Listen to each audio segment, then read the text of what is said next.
In this portrait painting tutorial, I will be showing you a method of which you can layer cold and warm colors together in order to create the illusion of flesh tones. Welcome to Cold and Warm Colors Watercolor Edition. This is the watercolor palette that I'll be using. I'll have links in the description box to these materials.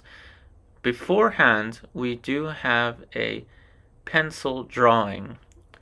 So make sure that you have a pencil drawing first.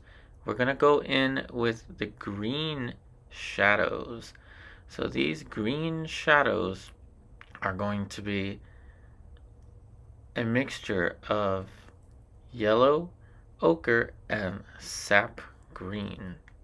This is going to be a light wash. By the way, as we're adding this wash, this is what the outlines look like, so feel free to take a screenshot of the outlines if you want to do this drawing on your own or along with this tutorial. It's important for us to cover the background quickly in order to avoid early bubbling. But if the paper does bubble at any point in the process, it actually fixes itself later on, which is a unique thing about Arch's watercolor paper. Again, links in the description box to the materials. Now we are going to layer just yellow ochre, quite thin. So this is yellow ochre, and we're layering it over top of the lights. So this is going to give us our brightest highlights, our brightest yellow highlights. Very thin, about 90% water. And this is going to be very important, again, to cover the entire paper. We are not saving white for the highlight because I don't want to use white for any of the highlights in a portrait painting that's going to have the entire value range. I'm covering the background with another layer of a bluish green. As you saw there, about 87% water, so we're using less and less water as we go, and it is going to get darker as we continue on with the layers. So once again, we work lighter with more water, and then we make it darker as we go by using less water. And that can even be with the same exact color mixture. So in order to get some soft edges, we can kind of move the brush around quickly to dry brush, but make sure that you do that very, very quickly.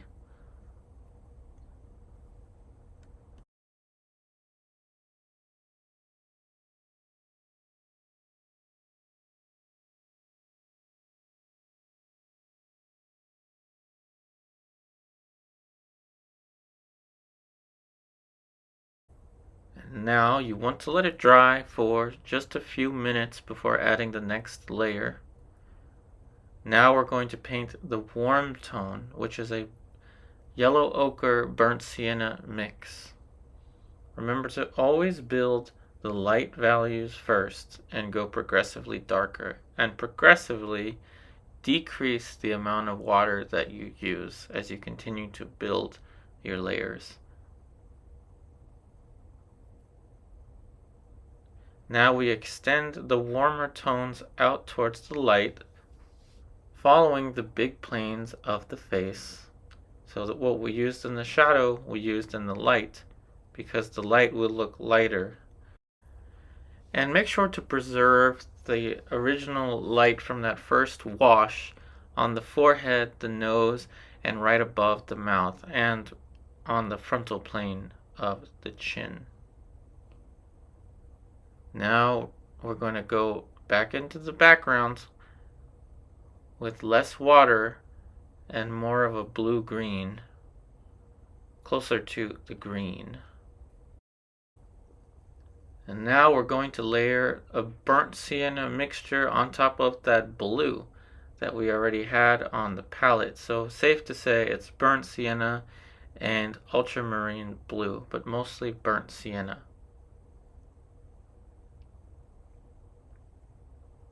Now we're layering that orangey color, orangey brown, on the shadows.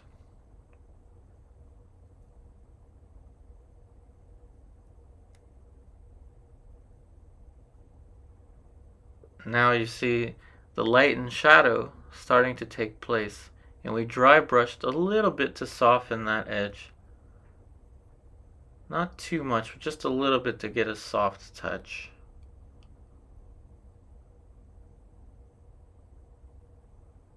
Just a little dry brushing to get a soft edge so that everything's not overly sharp. Now this is something that we can't do too much with acrylic, but we can with watercolor.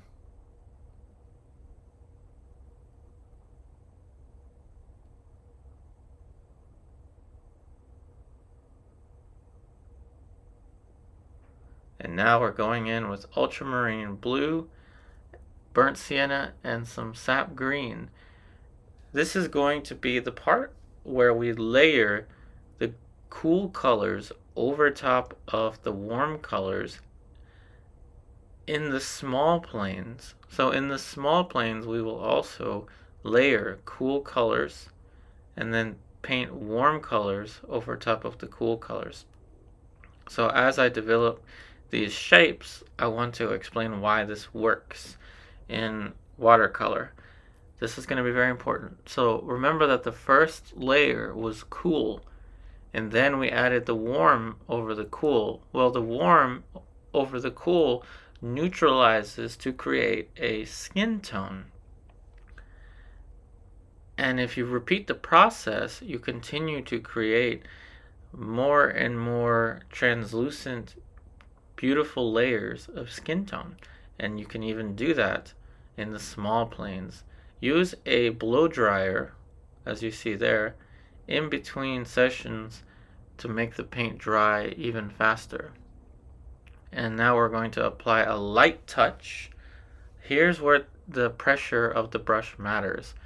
If you press down too hard, you may accidentally shovel some paint off. So you see that light touch there is needed to add this layer. Again, we go warm to cool and then cool to warm as we continue this layering process.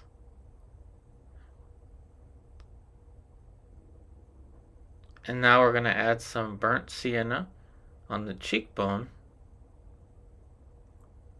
And you will notice that the lights will have less layers than the shadows. This should make sense because watercolor is built from light to dark, and the lights on the skin tones will not be as dark as the darks in the shadows. And now, as you would have guessed, we're adding the warmer colors and smaller shapes on the eyes, continuing to build the form.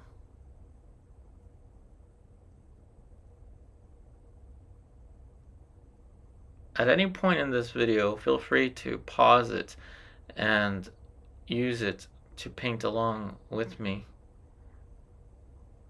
We're modeling the form now like a graphite drawing, which means with watercolor you can apply small washes in small planes and window shade, that is, apply the modeling of the form in small areas, just like you can with either oil paint or acrylic even. However, it's even easier with watercolor than it is with acrylic because the watercolor has a longer open time before it completely dries. In between layers, use the blow dryer, and this is going to be the part where the form develops by adding more and more of the darks. And this cycle of warm over cool will continue to repeat. as we go on, there's less and less water, so about 76% water. And these are approximations. I'm not telling you that I measured it to be exactly 76% water. It's just an approximation.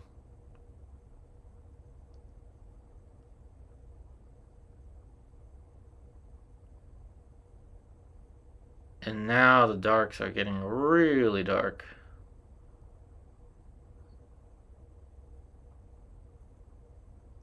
And I didn't want to start with this in the beginning because I wanted this translucent layering of warm over cool colors. And now see how we soften that to create the nice soft edges. Now we're going to go in with a very similar mixture to what we've been using all along, which is just burnt sienna and a little bit of either ultramarine blue, sap green, and a little bit of a red. Creates a nice reddish color that's still neutral. But you see, it's not a bright red like an apple. It's a nice neutral red. And we continue to build the darks. Now you see how these little washes work. If you put more water, you can actually subtract. But only do this a maximum of 3 times in any given area of the paper. We are using Arches cold press 140 pounds, so it can handle this kind of abuse, but it's best not to lift off the paint that many times.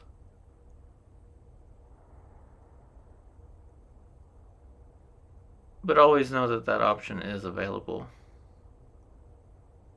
Now building up the forms, you can see that the portrait is now starting to reach the completion of the value range, going from our brightest light to our darkest dark. And just like in oil painting, we're not using straight white as the highlight. Remember in the beginning, we started off with that yellow ochre wash to have our brightest highlights be a light yellow color.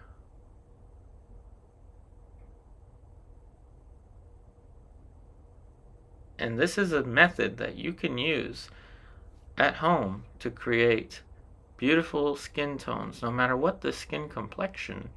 Start off with green, burnt sienna, sap green type mixture, and then go over it with burnt sienna and a little bit of yellow ochre in the light, or just use yellow ochre as we did here. And then continue to cycle the process and use less and less water. Even in the small planes here, we're using the very same color mixtures to create more form.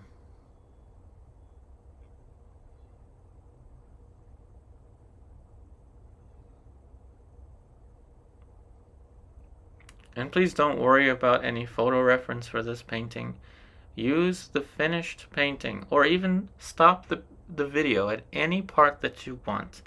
Take a screenshot and use that as a reference. But please don't bother using a photo reference, because what we're doing here as teachers is showing you step by step how to create a painting, but not how to recreate a photograph.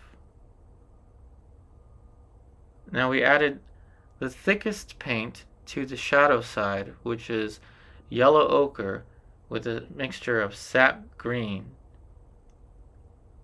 Now that is the thickest mixture of paint for the shadow. It's going to be the most opaque area.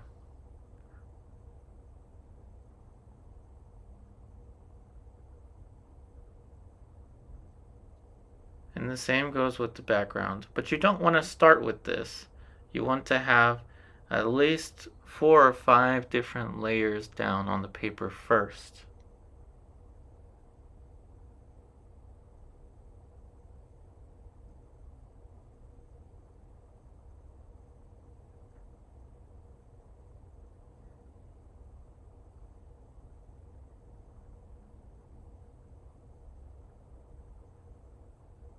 These are just some final soft edges that we're adjusting.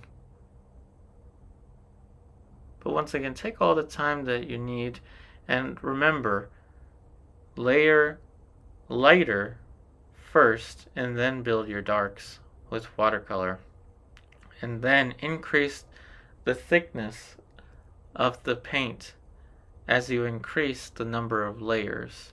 Now this is an extra that I'm doing on the forehead that I will admit is not quite necessary, and after finishing the painting I didn't really like what I did to the forehead here at this ending stage. But sometimes we need to make these little mistakes to learn from them and be that much stronger in the future. So there you go. Hopefully you enjoyed this portrait painting tutorial, watercolor edition, layering warm and cool colors together in order to create beautiful skin tones. It can be done in watercolor, and I know that you will enjoy the process as well. Take care, and I'll see you on the next one.